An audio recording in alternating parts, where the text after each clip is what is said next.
Bismillahirrahmanirrahim. Assalamu alaikum, dear students. Our current session focuses on register versus style. I hope and expect that this session would add further clarity to your understanding of the terms register and style. Well, my dear students, in addition to the regional and social dialects, there are two other varieties that are often discussed in sociolinguistics, and that are register and style. I hope you know what is register, but just to refreshen and to add further clarity to that, I would say, as far as the term register is concerned, it is used for a style specific to a particular situation or a particular field or a particular occupation or a particular profession. According to Spolsky, 1998, a register is a language variety that is used in a specific situation and particular roles. Now this choice, particular roles, is important because your role as a teacher, your role as a lawyer, your role as an engineer, your role as a parliamentarian, etc. would determine that. So, for example, weather forecasts, legal proceedings at a court, wedding ceremonies, and cooking classes, etc. In each case, the register that would be used is going to be different. According to Yule 1985, variation according to use in specific situations is called register.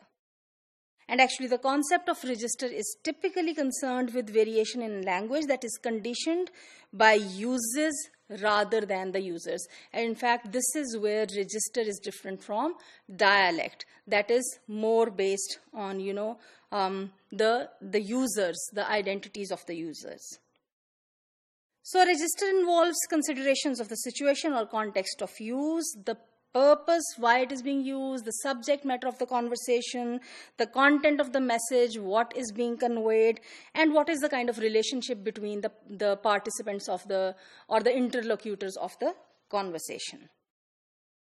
If we take the example of two lawyers discussing a legal matter, they would use the register of law. For example, the language of police detectives reviewing a case, how they would exchange, how would they interact, how would they talk about that case, how would they reflect upon that case, it would reflect a particular kind of a register.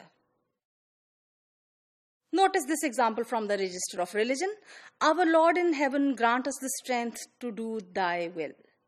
Now this choice of thy will, this is this particular even choice, our Lord in heaven, this kind of choice shows a particular register that is of religion.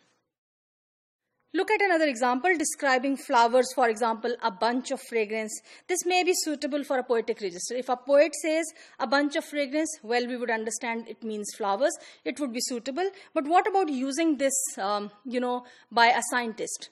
For a scientific register, it would not be suitable. So, register deals with differences of vocabulary, either a specialized vocabulary or with specialized meanings. However, it goes beyond vocabulary as well. It deals with the structure and the syntax of the semantic aspects, of course, of the language that is used in a particular situation. So, for example, the so-called mother-in-law language found in most of the Aboriginal languages of Australia is another example of register variation. The mother-in-law register consists of a special way of speaking which men must use when addressing their mother-in-law and certain other female relatives that are regarded as taboo. It has the same grammar and sounds as everyday speech, but it has a totally different vocabulary. There is another notion that is related to register, and that is of style. I hope you know what is style, but just to help you refreshen that, I would say it can be from formal to very informal, depending upon the social context or the situation, depending upon the participants, their social class, their age, their sex, as well as the physical environment in which they are using that particular style. Stylistic differences, can also be reflected in vocabulary. For example, the teacher distributed the new books. Compare this with the teacher gave out the new books. So, different stylistic choices can be made in different situations. In formal situations, for example, when you say, how do you do? And in informal situations, for example, when you say, how are you? This is one of the aspects of style that depends upon the degree of formality.